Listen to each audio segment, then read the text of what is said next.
In his debate with William Lane Craig, Bart Ehrman put forward a theory he thinks is more probable of what happened after the death of Jesus. This is not his biggest objection to the resurrection, but this theory he put forward has made its rounds, so we should at least hear what he has to say and compare it with the evidence. The one thing we know about the Christians after the death of Jesus is that they turned to their scriptures to try and make sense of it. They had believed Jesus was the Messiah, but then he got crucified, and so he couldn't be the Messiah. No Christian, no Jew prior to Christianity thought that the Messiah was to be crucified. No Jew prior to Christianity thought that the Messiah was to be crucified. The Messiah was to be a great warrior, or a great king, or a great judge. He's to be a figure of grandeur and power, not somebody who's squashed by the enemy like a mosquito. How could Jesus, the Messiah, have been killed as a common criminal? Christians turned to their scriptures to try and understand it, and they found passages that refer to the righteous one of God suffering death. But in these passages, such as Isaiah 53, and Psalm 22, and Psalm 69, the one who is punished or who is killed is also vindicated by God.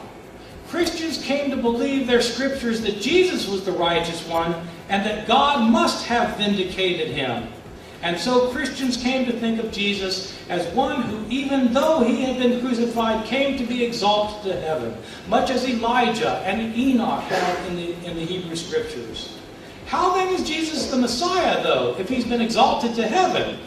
Well, Jesus must be coming back soon to establish the kingdom. He wasn't an earthly Messiah, he's a spiritual Messiah. That's why the early Christians thought the end was coming right away in their own lifetime. That's why Paul taught that Christ was the first fruit of the resurrection. But if Jesus is exalted, he's no longer dead. And so Christians started circulating the story of his resurrection. It wasn't 3 days later they started circulating that story. It might have been a year later, maybe 2 years. 5 years later, they didn't know when the stories had started. Nobody could go to the tomb to check. The body had decomposed. Believers who knew that he'd been raised from the dead started having visions of him. Others told stories about these visions of him, including Paul. Stories of these visions circulated. Some of them were actual visions like Paul. Others of them were stories of visions like the 500 who repeatedly saw him. On the basis of these stories, narratives were constructed and circulated, and eventually we got the Gospels of the New Testament written 30, 40, 50, 60 years later. So basically he says the disciples believed so strongly that Jesus was the Messiah that upon his death they could not let go of it. So because of this belief in him, they still preached he was the Messiah, but was vindicated by God into heaven. And then they somehow started saying this also meant he was resurrected and was coming back soon to establish the Jewish Messianic kingdom. He also explains away the empty tomb by saying Jesus' body had decomposed by the time the Christians started proclaiming the resurrection, so no one could check to see if the body was still there. Then people started having visions of Christ. Some were made up, but some, like the one Saul of Tarsus had, was real, and these visions constructed the narratives we have today.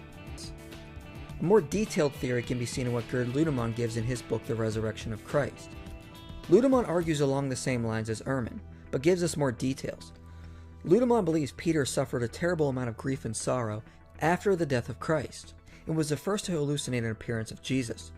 Through the power of suggestion, Peter was able to lead the remaining grief-stricken disciples into experiencing their own hallucinations with Peter.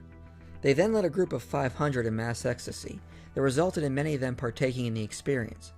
James and his brothers were caught up in this mass ecstasy going on in Jerusalem. Later on, Paul was becoming disenchanted with the beliefs about God of Second Temple Judaism, and secretly became attracted to the loving God of Christianity. According to Lüdenann, Paul was suffering a mental war within himself. He wrestled against his subconscious but all-consuming needs for acceptance and self-importance, and projected these onto Christians, so as to justify attacking them all the most savagely.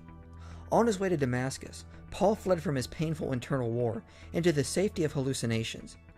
He came out believing God had called him to minister to the Gentiles as a Christian. However, because of his Jewish beliefs in final resurrection, he had to agree with the rest of the disciples. Their visions meant Jesus was physically resurrected. Later Christians to support the physical resurrection made up the empty tomb story. narratives were constructed to combat Christians claiming Jesus was only symbolically resurrected, which became known to us as the Gospels. And according to Lüdenann, this is how Christianity began.